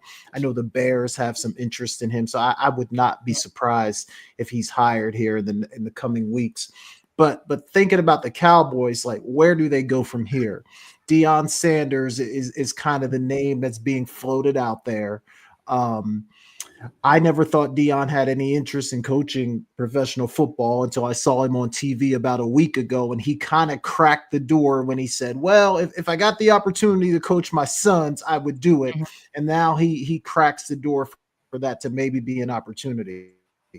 K-Walk, do you think Jerry looks at Deion in Dallas? I think that's just a lot of talk.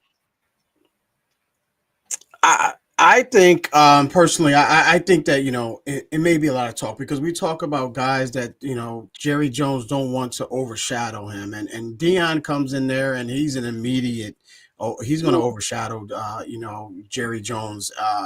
It's prime. It's prime. I mean, look at the attention that he brought to when he was at Jackson State. Imagine he go to Colorado. Imagine he goes to America's team again. We have to use that term, but and one of the biggest franchises in all of sports, if not the biggest. You bring a charismatic guy like that, guy who demands attention, who wants attention, who wants to, coach his son. How is he going to do that? How is that going to work, though, if that is the case? How are you going to bring Shador in there and you got a $60 million Dak Prescott there? How's that going to work? But he wants to be a part of his son's life in every aspect of it, especially from a business standpoint. If he wants I know he's come out and said, I watched something the other day that said that he wants to, he's going to intervene if he feels like his son goes to a team that he doesn't really feel like it's the right fit. Like, Deion, that's right there alone is going to tell you how much power he's going to command. And I don't think if Jerry Jones wants more money and he needs more money, he needs more attention, bring in Deion. But I don't think Deion's the guy that is the right fit for. I don't think he's an NFL coach. I just don't think. I think he's perfect in the in college. I think he's a guy that can groom young men, young players into young men and into grown men as well. I don't think some of these guys that are in the NFL right now who's making more money than him is going to want a guy like that to tell him, well, back in my day, these kids don't want to hear that anymore. They don't want to hear that, So from a business standpoint, it's probably the right move, but from a winning standpoint, I don't think it's going to work. I think Jerry and Deion will clash. Yeah. That's good stuff there, K-Walk. Britt, do you think Jerry is seriously considering Deion? And if so, do you feel like Deion would be a good fit in Dallas? I'm a little torn about that first question. Because like I said, just by him saying Coach Prime, just by them mentioning it right now, that it's a possibility that him and Coach Prime are having conversations over the phone. What is that already doing? That's already grabbing attention and directing things back towards the Cowboys, because once it gets away from the Cowboys, Jerry, the first thing he's going to do is figure out how to get this media attention back onto the Cowboys, and that's what basically he has done, right? We haven't spoken about them, heard about them since their season has ended, basically, and now all of a sudden, right before we really get into the final matchups of the playoffs, here comes Jerry Jones with something he has drummed up again. But I do think that he is somewhat taking it a little bit serious here. I think he has a lot of respect for Coach Prime. But I think I might be with K-Walk on this one. Coach Prime, I think, will take away some attention from Jerry Jones. I really do. I mean, the focus will be back on the Cowboys, which is what he wants. But cameras are going to want to focus on Deion Primetime Sanders back in Dallas, where he currently, I do still believe he does still live there. He has his house there. So where he lives and where he won Super Bowls there, where he played well and was big time there outside of Atlanta, of course. So, in San Fran. I think Jerry Jones might get a little jealous bone in his body just a little bit, because he likes that attention. He really does. There's no other owner that speaks as much as he does in the media. It really don't. He's on all the radio stations. He's on all the TV programs. So, but do I think it's a good fit? I don't know. I'm gonna be honest with you. I don't know if it's a good fit or not. I love Coach Prime. I think he's a fantastic coach. But I think K-Walk made some very valid points, trying to coach a Micah Parsons and his attitude, and coaching the things that having to deal with the things that he says in the media, like that's going to fall back on him. Or like Jay, I think you said it, will they clash between him and Jerry Jones? If they win, who gets all the credit? Yeah. Jerry Jones. If they lose, who gets to blame? The head coach. Yeah. Can Coach Prime deal with that? And I think after a while, I think he's going to get irritated more than anything, because if we know Coach Prime, he likes respect. He gives respect. He likes respect in return. He gives appreciation, and I think he deserves some appreciation as well, with the type of person that he is. So I just feel like if he wants to go there, then all respect to him. I don't think he's going to be able to coach his son unless it's Shiloh. I think Shador is probably a lock in the top 5. I think they're top 8, top 10, something like that. Yeah. So me, I just say I prefer for him to stay in Buffalo or go to the Raiders. You probably get Coach Shador at the Raiders, but stay at Buffalo. Them kids need you right now. Stay in Buffalo. Yeah, and I'm more along the lines too that Coach Prime is a college football coach. I don't know that he'll be in Colorado his whole career, but to me, like the message that he sells to me is more of a college message. So I agree, K-Walk. I just don't know that a grown man in the NFL, like I just don't know how well that's going to play in the NFL. But again, he opened the door. He's the one that said it.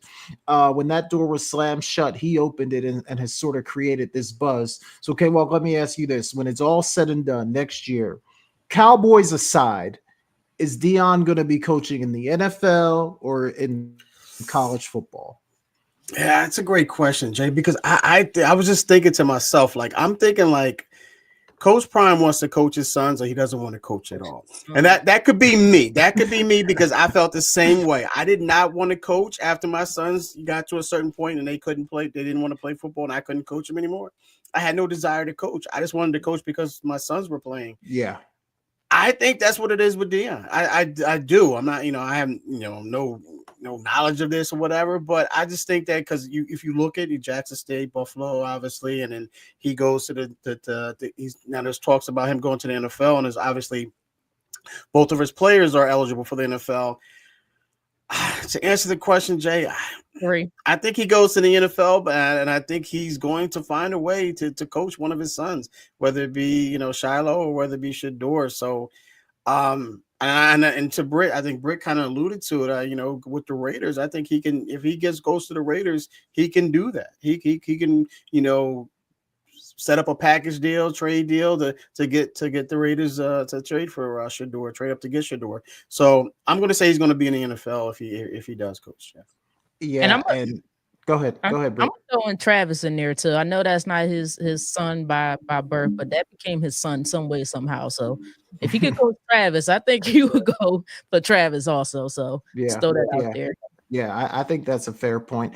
And 2 months ago, K-Walk, I would have never said this. But I agree. I think sometime in the next couple weeks, we're going to see Coach Prime accept an NFL job. I don't know if it'll be in Dallas or with the Raiders, but I think we're going to see him accept an NFL job just because, we know, when there's smoke, there's fire. There's something to this. If there was nothing to it, he wouldn't even be talking about it. Exactly. So there's definitely something there. 2 months ago, I would have said you're crazy. He's a college coach. He's not leaving. I think he opened the door for a reason. I think he's going to get an NFL job, which would be crazy, but I think he's going to do it. Britt, what's your call on this? College or NFL for Coach Prime? You said a couple weeks. I'm going to take it a little bit further. I think he's going to sit back and wait, and he's going to let Colorado know. I think he loves his players at Colorado, and I think he'll let them know as well about his plans, but I think he's going to wait until right after the draft.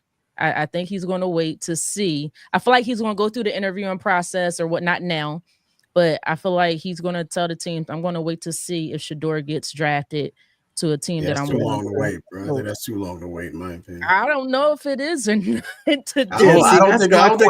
Is there a team that's going to go into the draft without a head coach, though? No, you know what I mean? I don't think so. I haven't seen it. Because when's the draft? End of April? End of April, April 28th, something. Yeah. But see, we're talking about Coach Prime here. If it was anybody else, I would say, okay, we're talking about Coach Prime. Like if the Raiders say, hey, we want to hire you, and he was like, I'm only coming if you draft my son, they're going to have to figure out now we might find out prior to the draft, but they're going to have to figure out a way to get if they really want him. I just think Coach Prime has the ability to do that more. They could do that with him. Yeah, they could do that with him in-house. That's what I'm saying. So, that's what I'm saying. More in-house, right? So now it may have been hired prior to the draft. I don't know, but I feel like those are the type of things that he has the ability, and only him for some reason has the ability to do that. So I wouldn't be surprised. But to answer your question, Jay, I'm with y'all. I think I'm gonna say yes. I think he's gonna be an NFL coach. Yeah, I do. I just feel like you said, where there's smoke, there's fire, and he's talking about it. As before, he would just completely push it off, like, no, I'm here in college, and I think that's because his son's here in college. Yeah, I'm with you. I think the train is moving down that track. So we'll see. I think we'll find something out sooner rather than later, hopefully. All right, staying on the NFL, let's talk because we know that quarterbacks sort of rule the day when it comes to NFL football, especially in the playoffs. What's that? I thought the Giants was talking about going at Shador. Yeah, I think there's a possibility there, right? But the Giants, where do they pick now? Are they down to what? Is it 4? 4? I was thinking maybe 4. So yeah, but I'm hearing rumblings of Justin Fields coming to New York. Fields coming to New York. Yeah, that's what I'm hearing. Interesting. I think that'd be nice too. I think that'd be nice too. They're number 3. Number 3. Yeah. Do you Who think picked one? Shador's the first quarterback off the board, or do Oh, you think absolutely. Cam Oh, Ward is going to be the Cam first Ward. quarterback Wow, off the yeah, board? Cam. Because Who picks first? there's some back and forth about that as well. The Titans pick first, right? Correct. Yeah, I believe so. Yep. Yep. And then who picks second? The Browns. The Browns picked second, and then Yeah. the Wow. Giants. And they honestly, to me, all 3 of them need a quarterback. But That's what I'm saying. That's what I'm saying. Yeah. we'll see how Yeah. they feel about Deshaun Watson. But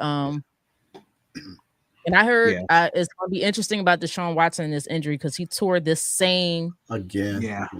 It was an Achilles tendon again, and Achilles said, again. Yeah, he's done for the season. He's going to be done for the season. So yeah, he won't not just for the season. They're saying his career may potentially be in jeopardy. I hope it's not, but they said it's very rare to tear an Achilles tendon twice like that, the same one back to back as fast as he did. So trying to get that, they was like he's going to be out for a while. Yeah. Yep. So that's all right. So as we kind of think about the quarterbacks that are left in the playoffs. Okay, well, let me throw it to you first. Which QB do you have the most confidence in, and which QB do you have the least confidence in coming into this season? I think I stated my case fairly much. So is that who I feel like is the best quarterback, and not just in the playoffs, but in the league itself. Lamar Demetrius Jackson's most confident. So least confident. Who do we have left? We have. Oh, I guess there's some good ones left. Like it's hard to really label someone like least confident, right? Because what do we got? Hurts, we got Stafford, obviously Lamar, Stafford, Allen, Mahomes, Golf. Like who are you gonna say you're the least confident in? Is it the young CJ Stroud? Maybe. I mean, I think, you know what? I'm going to sound like a hater here, but I'm going to go with Matthew Stafford. I'm going to go Matthew Stafford. I know he has a Super Bowl. I know he has the weapons, but I just think that sometimes he can just be a little bit discombobulated, see ghost, if you will, thinking about the quarterbacks and the defenses that they have to face going forward. Brett mentioned it earlier. The Eagles, that front seven, even though Dean's not there, but that defensive line of the Philadelphia Eagles is serious. Probably the best remaining defensive line in the game and in the playoffs. So with that being said, I'm going to say I have the least confidence, and I'm not saying that with a lot of confidence, if that makes sense. But I'm going to go with Matt Stafford. Okay. I like that call. Britt, what about you? Most confident, least confident? Most confidence. I guess the obvious answer should be Patrick Mahomes, huh? And that's the most confidence because, I mean, granted, yes, he is. We know what. He's still in the league. We also know he has the rest by his side and by his side. So I'm gonna just take him out of default. I think I'm with K-Walk on this one. Lamar Jackson is something different. He's really something different, and his play this year has just been, my goodness, incredible. I think he's averaging 1 interception to every 10 touchdowns, which is stupid. So that he only has 4 with like 42, 43 touchdowns, I think, something like that. That is crazy. I know it's probably between him and Josh Allen, but I gotta go with Lamar Jackson. And then what was the other one? Least confident. Oh man, I don't know. It's tough because they're all good quarterbacks left. Please don't kill me for this. But I'm gonna say Jared Goff. Okay. And I'm gonna say Jared Goff. Team is incredible. It's just them turnovers. Those turnovers scare me. It comes times where his decision making, he has games where he's lights out. You cannot beat that team. But then there's those games where they just beat because they're just that much better than the other team. It's not too many teams in the playoffs that you're gonna be able to beat with 3, 4, 5 turnovers in one game. And he's had a couple of those games throughout the season. So because of decision making, I'm going to say Jared Goff. I'm not mad at that at all. Let me ask y'all this though, because K-Walk, like, are you like you're really more confident in Lamar than Patrick? Like if we start talking about past history and 3 Super Bowls, and going for the three-peat, and Lamar, as great as he's been, hasn't been able to get over that hump in the playoffs, you would still say Absolutely, you're Jay. more confident in Lamar? Jay, you got to be confident with a guy like that because you got to. You mentioned it. It's past history. It's past history. So Yeah. eventually, it's going to happen. It has to happen in Lamar's career. I just feel it, man. That's that dude, man. He's gonna be like the Steve Young back in what 94, 95, where he's gonna say, "Oh, somebody get this monkey off Yeah. my back." You know that Monkey type. off the I think back. he's gonna have that type season where he finally gets that monkey off of his back. Because of the fact of the matter is, there's so many talk that the multiple MVPs and the failures to get to the Super Bowl, the failures to get to win the Super Bowl. I think there's going to be a point where you stop talking about, you stop talking about getting over the hump or getting over the hill, whatever term you want to use, and where is Lamar finally got over that hill, finally got over that hump, and I think this is the year where we're going to say that. Yeah, no, I actually agree. Like, I don't think he can't do it. I just think he hasn't done it yet, right? Yeah. I don't think there's anything really stopping him Mhm. from getting it done. But I don't know. For me, it's just hard to not take Mahomes in that scenario, just because Right. we've seen it time and time again. That's the whole All right, thing, man. I want to hold y'all's feet to the fire a little bit before we get out of here, because we're Hold on, gonna Jay. pick. Oh, go ahead. Real quick. I think this was for least confident. Mike, is it Mike Wu? Excuse me if I Yeah. mispronounced that. He said CJ Stroud. I believe that was for least confident. He came back and said, I'm with Brittany, but I'm not with her Eagles versus Rams. He's the Rams fan, guys. He is a Rams fan. And then he came back and said, it's 2 champs. Mahomes and Stafford left. Everyone else got something to prove. Good point. That is true. Fair argue with that. points all the way around. And I think I would be with him on CJ, just because he's young, he's inexperienced. Even though he's played great in the playoffs last year. If I had to pick one guy, I think I would probably go CJ as well. But all right, Britt, I'm gonna start with you here, because I know we're gonna pick the games every single week, and we'll kind of make our adjustments depending on the outcomes of the games. But I want to get some Super Bowl predictions here. I'm not asking you who's going to win the Super Bowl. I'm not going to go there yet. But I do want to know who's going to represent the AFC and who's going to represent the NFC. So I think we need to get our teams set in stone here, and then obviously we'll change based off of what happens. But right now, Britt, who do you got coming out of the AFC and who do you got coming out of the NFC? The AFC. Oh man. I want to say the Ravens. I really want to say the Ravens, which kind of contradicts what I said earlier when I picked the Bills, right? But I want to say the Ravens. I'm just not sure. I just think the NFL wants a story. They want that potential threat of a three-peat. I just feel like it's going to be the Chiefs, and it's going to drive me insane. And I hope I'm wrong with the AFC. Oh my goodness. But I'm out. That storyline is taking me over. What is the threat of the three-peat? Oh my gosh, the Chiefs are getting ready to get it. Forget it. I don't like them like that. I'm going with the Ravens. I'm gonna go with the Ravens. I think this is going to be a Northeast. Are they the North? Yeah, they're along that line. Baltimore, they're heading south. They're heading south. So I'm gonna say East Coast. I'm gonna say East Coast, and I don't care what nobody says. I'm gonna have hope. I gotta have hope. Baltimore versus Eagles. I want to see that. I want to see the Lamar Jackson, Derrick Henry versus Hurts and Saquon Barkley. I got it, and that's a rematch this season. That'd be a fun matchup. That'd be a really fun matchup. All right, okay. Well, Britt's got Ravens, Eagles. How you see this thing playing out? Well, you already know how I feel about the AFC. I'm gonna write you down for Ravens before you already even say anything. I said it. If you're just tuning in, ladies and gentlemen, please Go back and you'll see everything I said about the Ravens, and so I'm not going to waste any more time on repeating that. Now, as far as the NFC goes, the Eagles are playing the best football right now. They are playing. I'm not saying they're the best team, but they are playing the best football right now in the AFC, in the NFC. But yeah. Excuse me. I said struggling a little bit on offense, but I got you. Yeah. So with that being said, I think that it's the way that the Lions lost last year is the way that they'll win this year. I think they'll get it done this year. So I'm going to go Lions and Ravens in the Super Bowl this year. I'm not mad at that. That's a good pick, man. I'm kind of going back and forth in my mind about the Lions right now, so I could definitely see them being there for sure.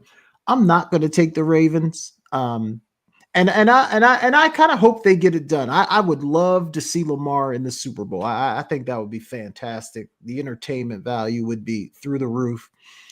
But until somebody beats the Chiefs, and you guys have laid out that they got the refs on their side all night, you guys have been hitting to it. So until somebody beats them, I'm going to pick them. So I think KC is going to represent the AFC.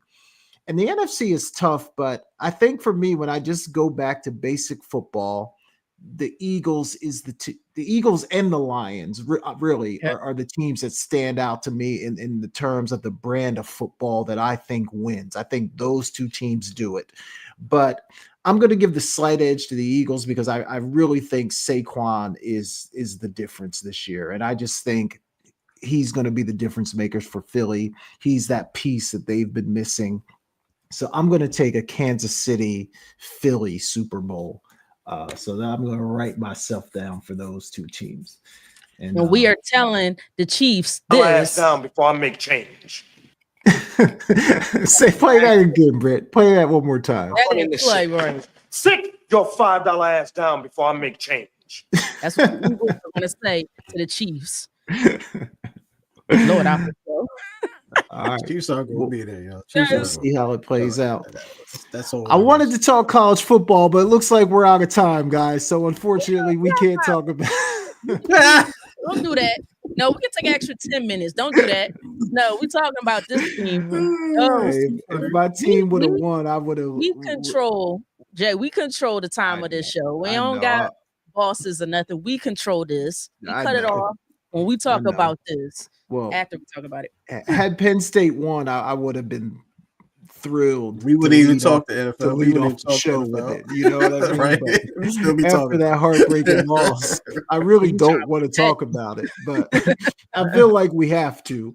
So we're what, like a little bit less than a week away from the college football national championship. Yeah. I have loved. I know it's taken a lot of criticism, but I have loved the new playoff format. Yes, does it need some tweaks maybe with seeding and stuff like that? Yes. But for me, the more teams that are invited to the party, the better. So I have enjoyed the 12-team playoff. But Jay, I kind of like the seeding though, because if you look at the top seedings, the top seeds, they all fell. The only ones with the buys, they didn't win. Yeah. So I kind of like it. I don't think it matters. Yeah. Personally. And the only thing I know people have an issue with are like some of the first round buys, like with Boise getting a first round buy. They felt like maybe again, I'm okay with it. I'm fine if they leave it the way that it is. Because you're right, man. The seedings didn't matter. I think Ohio State is the best team in the country, and they're in the championship. Notre Dame, say what you want about them. They beat everybody that was in front of them. They beat Penn State. They beat Georgia. I mean, so you can't really say anything about Notre Dame either. No. So that's where we are in the national championship. Brits, Buckeyes against the Fighting Irish of Notre Dame. Britt, I'm going to save you for last since this is your team. K-Walk, Ohio State looks unstoppable, but Notre Dame is having one of those dream seasons, turned everything around after losing early to NIU. How do you see this thing playing out on Monday night? Who walks away with this first ever rendition of the college football playoff? Yeah, Jay, as you can see, I'm wearing green right now in my Sprite color, man, because Notre Dame is like the college version of the Philadelphia Eagles. I don't like them. They're my least favorite team in the NFL. I think it's my favorite team in college football. I'm on record in saying that. I have no problem with saying that. I don't drink milk. I don't like milk. Okay, it's okay. Because I don't like Notre Dame, just the same, and I don't like the Philadelphia Eagles, it's the same. So I'm wearing this to be a reversed effect. So with that being said, I'm going, and I love Marcus Freeman. Don't get me wrong, ladies and gentlemen, but in our thread, like I said, Michael Jordan, Jeffrey Jordan could be coaching the Notre Dame Irish, and I'll still root for whoever is who's playing against Notre Dame in this case. But nonetheless, I've said it all year, I've said it all season that Ohio State is the best team in the country. I thought that it was all predicated on Will Howard's play. If he came to play like he did just in his playoffs, they would host the trophy. I still wholeheartedly believe that. Looking at Notre Dame, looking back to first game of the season, who thought they would be here losing to Northern Illinois? Illinois, they lost. Like they're no way. Why are they ranked so high? But you right the ship, and Marcus Freeman has done an excellent job of doing that. But I think it's going to come down to Ohio State being just a better team, better offensive team. If Will Howard can again continue to play consistently like he has, I don't see Notre Dame playing with Ohio State. Their quarterback, I think their backup quarterback, I think it's Angela. I can't think of his last name, but I think he's the better quarterback out of the two quarterbacks right now for Notre Dame. I think we'll see him because I think Notre Dame will give them guys fits. So I'm going Ryan Day. I think Ryan Day cancels all that noise about him not winning, being able to win the big one, and they finally to get it done against Notre Dame. So I got Notre Dame 28-19. 28-19. No, not Notre Dame. Sorry, Ohio State. Excuse me. Ohio State 28-19. Okay. I'm with you, K-Walk. I've been saying for a while now that if everyone plays their best, Ohio State's best is better than everyone else's best. They've demonstrated that the last couple of weeks, just blowing the doors off of everyone. Look, the thing I like about Notre Dame is they are so fundamentally sound. Like especially on defense, they play outstanding defense. Like you don't see them falling for anything. They don't get out leveraged. They stay in their gaps. Like they actually, one of the reasons I think I like them so much is they kind of remind me of an old Penn State defense from like the 90s. Al Golden, their defensive coordinator, played football at Penn State. So I think he's brought a little bit of that style to their defense. So I admire that about them, but talent-wise, I don't think it's really all that close. I think Ohio State is the way more talented team, and Notre Dame is a beat-up football team right now. They are hurt all along their defensive line, all along their offensive line. I think Ohio State's going to dominate them in the trenches. Yeah. I don't even think it's going to be as close as you've got it, K-Walk. Maybe the first half will be close. I think Ohio State pulls away in the end. Give me the Buckeyes 35-10. Wow. Britt, it's your team. How do you see this thing playing out? Well, y'all know how I see this playing out. Stop it. Just say it. You're all humble. Don't call me out. Let me be in my moment. First and foremost, Rudy, sit your behind down. Okay. We ain't got time for Rudy today. Put all them Rudy movie lovers. They going away this time. They going away for the next week and some change. You'll come back next year. Okay. Because we're going to destroy him. We're going to destroy him. Look, I got to give credit where credit is due. I love Marcus Freeman. Don't get me wrong.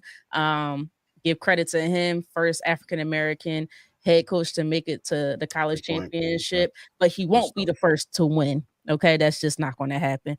But their defense is scary, and they have gone up against some top tier. Let me be real. They have gone up against some top tier talent, in Georgia and so forth. And has played well. Anybody that plays them, we'll see what they can do with them. But I hope they paid attention to how we manhandled the heck out of Oregon.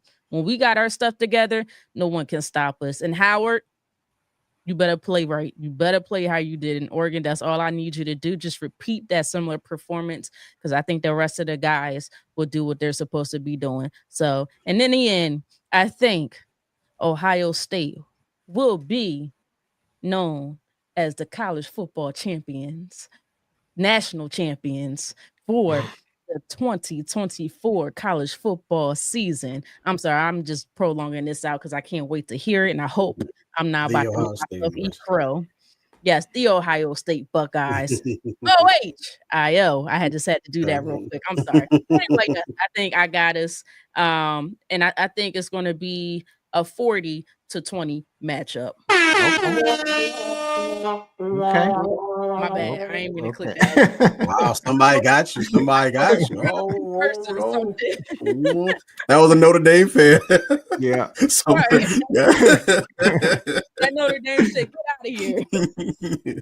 And like you said, if they get it done, first championship for Ryan Day. Isn't it funny though, like how good Ohio State has been over the last years? I mean, when you think of them, they're a top 3 program in all of college football. Every year you have them somewhere in your top 3 probably.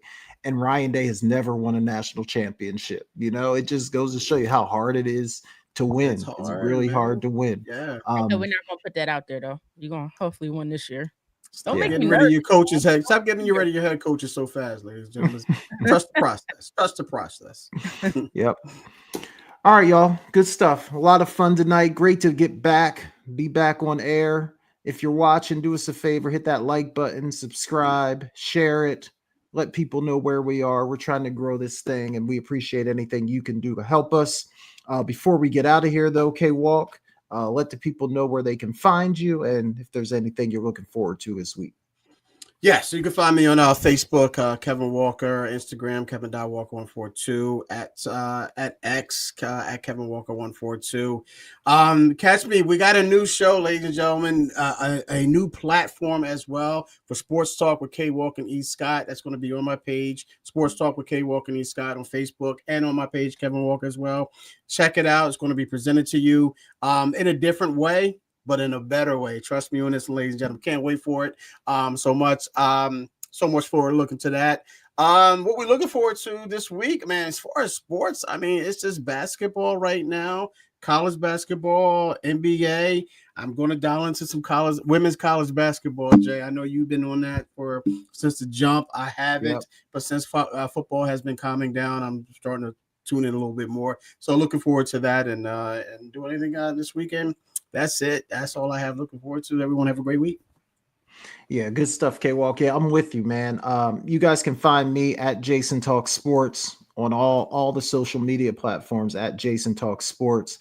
Yeah, man, I'm really looking forward to this weekend because Saturday and Sunday we're gonna have great football games both of those days. So I'll be in my spot, sitting in my chair in front of a fireplace, just enjoying some great football. So that's what I'm looking forward to. Hey, and off Monday, so we can really enjoy the weekend and not have to worry about going to work on Monday. So that'll be good too. Don't get me started. It's another y'all aren't off? Y'all aren't off on Monday? I'm not. And that should be. Don't get me started, Brett. Don't do it. Don't get me started, Brett. Black folks, though. You might have to call out that day, K-Walk. I work from home, so I'm good. Oh, so you? Okay. I'm good. Oh, so I didn't know you were back at home, man. I knew you. I'm back at home. Yeah, I didn't know you were back at home. So that's Jay. It wasn't gonna last long. You know that, bro. It wasn't gonna last long. All right, Britt, what you got for us? You can guys find me on IG and X at Brittany Monique. Should I say TikTok? I'm hoping they don't ban it because I would like to really start doing stuff there, but we'll see how that goes. Yeah, I guess. Yeah, they should have that termination coming up anytime now.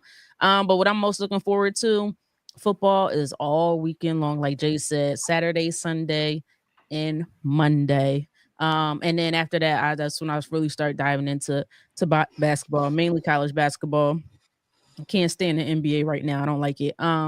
So I'll see how that goes. I know we have to talk about it, so I got to catch up there. But yeah, that's what I'm mostly looking forward to. Hopefully my Buckeyes can. Please don't let me down this year. You let me down a couple years ago. Don't let me down this year. That's what I'm going to say. They got this. Good stuff.